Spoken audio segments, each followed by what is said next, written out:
Hello friends, welcome to my channel. आज मी तुम्हाला दाखवणार आहे हिरव्या मसाल्यातील सुरमई फ्रायची रेसिपी।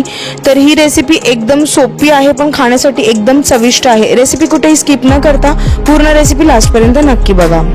तर हिरव्या मसाल्यातील सुरमई फ्राय बनवण्यासाठी इथं आपल्याला हिरवा वाटण तयार करून घ्यायचं आहे। तर वाटणासाठी मी ते पुदिना घेतला आहे, कोथिंबीर घेतली आहे, हिरव्या मिरच्या, अद्रक आणि लसूण घेतलेला आहे। आता एका मिक्सरच्या भांड्यामध्ये मी ते 1 मूठ कोथिंबीर घेतली, 1 मूठ पुदिना घेतलेला आहे। पुदिना आणि कोथिंबीर मी स्वच्छ साफ करून धुवून घेतलं होतं। त्याचबरोबर 8 ते 10 मी ते हिरव्या मिरच्या घेतल्या आहेत, लवंगी मिरच्या आहेत या, 10 ते 12 लसणाच्या पाकळ्या आणि 1 इंच अद्रकचा तुकडा घेतला। आता हे सर्व जिन्नस थोडंसं पाणी टाकून वाटून घेतलेलं आहे, जास्त पाणी नाही टाकायचं आहे। आता हे जे वाटण आहे ते साईडला ठेवून टाकते। आता इथे मी 4 सुरमईचे तुकडे घेतले होते, सुरमईला स्वच्छ साफ केलं, मस्त धुवून घेतलं आणि मग त्यानंतर त्याच्यातलं सर्व पाणी नितळून घेतलं आणि मग सुरमई ते यूज केलेली आहे। तर या सुरमईमध्ये ना मी अर्ध्या लिंबाचा रस पहिला पिळून घेतला आणि चवीनुसार मीठ टाकून घेतलं आहे यामध्ये। त्याचबरोबर 1 छोटा चमचा हळद सुद्धा टाकून घेतली। आता हळद, मीठ आणि लिंबाचा रस याच्यामध्ये छान ही जी सुरमई आहे ना तिला छान मॅरिनेट करून घ्यायचं आहे। सुरमई मॅरिनेट करताना एकदम हलक्या हाताने मॅरिनेट करायची आहे। आता ही मॅरिनेट केलेली सुरमई अर्धा तास मी अशी साईडला ठेवून टाकली होती। कमीत कमी 15 मिनिटं तरी तुम्ही ह्याला असंच ठेवायचं आहे आणि मग त्याच्यानंतर पुढे आपल्याला पुढची प्रोसेस करायची आहे। तर आता अर्धा तास उलटल्यानंतर मी काय केलं, 1-1 चमचा ना हिरवं वाटण सुरमईच्या एकेका साईडला लावून घेतलेलं आहे आणि छान हे वाटण आहे ना मस्त सुरमईला मी लावून घेते आहे। तुम्ही बघू शकता छान 1-1 चमचा मी प्रत्येक सुरमईवरती वाटण टाकून घेतलं होतं आणि व्यवस्थितपणे ही जी हिरवी पेस्ट होती ना ती सर्वीकडे छान लावून घेतली होती। तर ही सुरमई अशा प्रकारे मी छान मॅरिनेट करून घेतली आणि मग हिला साईडला ठेवून टाकलं थोड्या वेळासाठी। थोड्या वेळानंतर आता मी मच्छी फ्राय करणार आहे।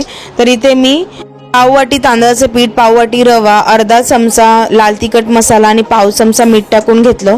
हे सर्व जिन्नस ना छान मिक्स करून घेतलं, म्हणजे हे जे सुरमईची वरची कोटिंग आहे ना त्याच्यासाठी आपल्याला हे लागणार आहे। सर्व जिन्नस छान मिक्स करून झाले ना की मग मी आता तव्यामध्ये तेल तापायला ठेवलेलंच होतं। तेल चांगलं तापलं की मग 1-1 सुरमई घेतली या रव्याच्या कोटिंगमध्ये, म्हणजे रव्या तांदळाच्या कोटिंगमध्ये तिला चांगलं डीप करून घेतलं दोन्ही बाजूनी। एक साईडला लावून घेतलं, थोडंसं दुसऱ्या साईडला लावून घेतलं आणि मग त्याच्यानंतर एक्स्ट्राचं जे आहे ना कोटिंग ती मी ते डस्ट करून घेतली आणि मग ही जी सुरमई आहेत ना ती मी तव्यामध्ये टाकून घेतली। गॅसची फ्लेम मीडियम ठेवायची आहे आणि एका साईडला सुरमई छान फ्राय करून घ्यायची।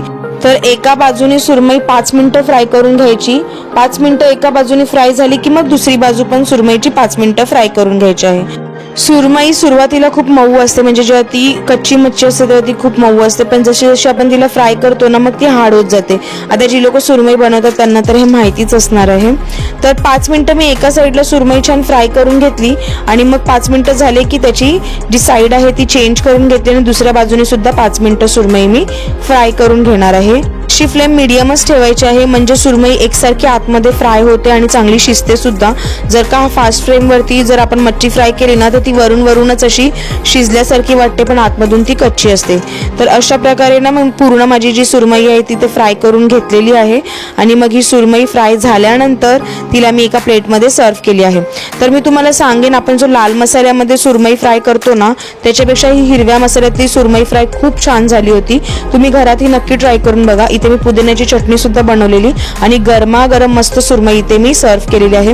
तर तुम्हाला आजची माझी हिरव्या वाटणाची सुरमईची रेसिपी कशी वाटली ती मला कमेंट सेक्शनमध्ये नक्की सांगा। रेसिपी ट्राय केली तर मला कमेंट सेक्शनमध्ये सुद्धा सांगा आणि रेसिपी आवडली तर चॅनलला लाईक, शेअर, सबस्क्राईब करायला विसरू नका। थँक्यू।